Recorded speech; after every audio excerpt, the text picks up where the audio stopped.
intuition, confidence, generosity, mindfulness, humor, and many, many other important traits. Edith Ackerman's theory of the whole child development identifies 4 natural urges that drive our growth throughout childhood into adult life: being me, us, the world, and human creations. Each of these 4 urges can be divided into 2 subcategories. To understand them better, let's look at the theory from the perspective of a young girl. Being me is about learning to use my body and exploring my mind. The ability to control my body allows me to discover the world, and as a result, I can get to know where I'm at and who I am. By using my body, I put my 5 senses to work. This is how I learn to walk, speak, listen, and develop healthy habits. Soon, I might impress older folks with my clear speech, good posture, and other physical capabilities. Knowing myself helps me to develop a voice in my home and find my place in this world. It allows me to learn what I like, what I don't like, and what potential is still inside of me. By knowing who I am, I can understand my own subjectivity and form an identity I am proud of. Us is about how I relate to friends, family, and strangers, and my understanding of their thoughts, feelings, and behaviors. Let me begin with relating to others.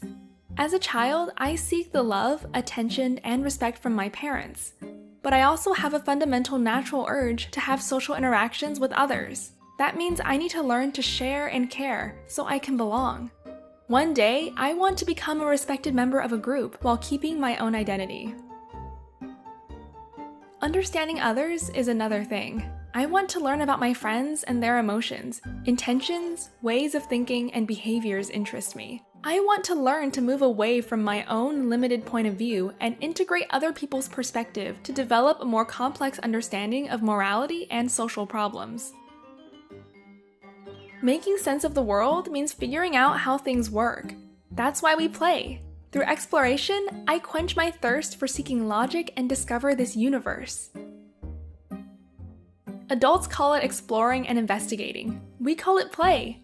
That's how we learn. Sometimes it gets messy, but by playing, I realize that some things change while others don't. In other words, I learn how things work. Later, I can become a real scientist who plays with big ideas and theories and explains the workings of this world to you. I am seeking logic all the time. Us children don't just want to discover how things work, we also look for consistency where there is little. To make sense of this world, we filter, interpret, and reconstruct what we experience into mental models. I think adults call them schema. This urge for order helps me to reorganize what I learn, infer rules, and apply fundamental laws in real life. Human Creations is about me being able to imagine alternatives in my head. If I can image something new, I am able to go and actually create it. Imaginating is one of humans' greatest achievements. Without imagination, all innovation would happen by chance.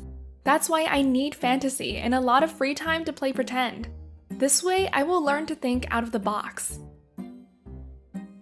Through creations, I can express my thoughts and bring my imagination to life, and there are hundreds of ways to do so.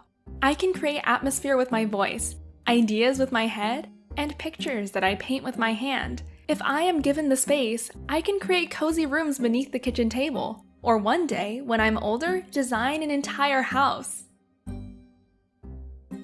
Edith Ackerman was born in Switzerland in 1946. After graduating, she became a protégé of Jean Piaget. At MIT Media Lab, where she spent most of her career, she was exploring the interactions between play, learning, and design. Whole child development, also known as holistic education, seeks to engage children in the whole of their being and potential. It assumes that each child arrives at this world with their own set of talents and interests that are to some degree completely independent from the child's upbringing. Some refer to this whole as the mind, body, and soul. The Swiss educator Pestalozzi referred to it as the hand, the heart, and the head. And further still, Many others try to sum up a child in 4, 8 skills: social, emotional, and so forth. But does any such division actually pay respect to the whole?